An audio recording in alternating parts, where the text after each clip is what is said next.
ప్రస్తుతం టాలీవుడ్లో బయోపిక్ల ట్రెండ్ నడుస్తుంది. మహానటి సావిత్రి జీవిత చరిత్ర ఆధారంగా తెరకెక్కిన మహానటి చిత్రం టాలీవుడ్లో అఖండమైన విజయాన్ని అందుకుంది. మహానటి ఇచ్చిన బలంతో ఇప్పటికే పలు బయోపిక్లు మనకు దర్శనమిస్తున్నాయి. ఇలాంటి సమయంలో మాజీ సీఎం స్వర్గీయ నటుడు నందమూరి తారక రామారావు జీవిత చరిత్రని తెరపై ఆవిష్కరించారు నందమూరి బాలకృష్ణ. తండ్రి పాత్రలో బాలకృష్ణ నటించిన ఈ సినిమా అనుకున్నంతగా అందరినీ ఆకట్టుకోలేకపోయింది. 2 భాగాలుగా ఈ సినిమా విడుదలైంది. ఇకపోతే ఎన్టీఆర్ జీవిత చరిత్ర ఆధారంగా తెరకెక్కుతున్న మరో చిత్రం లక్ష్మీ ఎన్టీఆర్.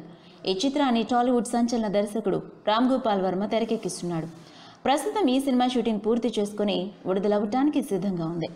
ఇప్పటికే ఈ సినిమా నుండి విడుదలైన 2 ట్రైలర్స్ అభిమానులని అలరించాయి. దీనితో ఈ సినిమాపై రోజురోజుకి అంచనాలు తారాస్థాయికి చేరుతున్నాయి. ఈ సినిమా గురించి రామ్ గోపాల్ వర్మ మాట్లాడుతూ, బాలకృష్ణ కనుక తనని ఎన్టీఆర్ బయోపిక్ తీయటానికి సంప్రదించకపోతే లక్ష్మీ ఎన్టీఆర్ తీయాలనే ఆలోచన తనకు వచ్చేది కాదని రామ్ గోపాల్ వర్మ పేర్కొన్నాడు.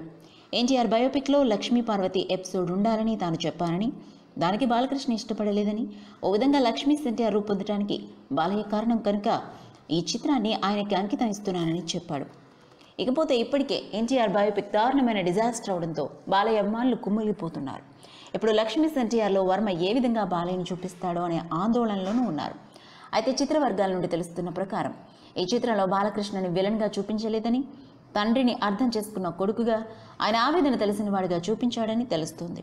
తండ్రి పట్ల సానుభూతిని, ఆయనపైకి జరుగుతున్న అన్యాయం పట్ల ఆవేదనని బాలయ్య ఎలా అనుభవించాడనేది వర్మ తనదైన శైలిలో చూపించాడని సమాచారం. అయితే సోదరులంతా ఒకవైపు ఉండడంతో ఇక తప్పని పరిస్థితుల్లో బాలయ్య తండ్రి వైపు నిలబడలేకపోయినట్టుగా ఇందులో సన్నివేశాలున్నాయని తెలుస్తుంది. ఈ చిత్రం స్వర్గీయ ఎన్టీఆర్ పట్ల మాత్రమే కాకుండా బాలయ్య మీద కూడా సానుభూతి వచ్చేట్టుందని విశ్వసనీయంగా తెలిసింది. దీంతో అసలు ఎన్నికల సమయం కాబట్టి ఈ సినిమా బాలకృష్ణకి ఏ విధంగా కలిసి వస్తుందో చూడాలి. If you like the video, please like us and subscribe Tollywood Nagar.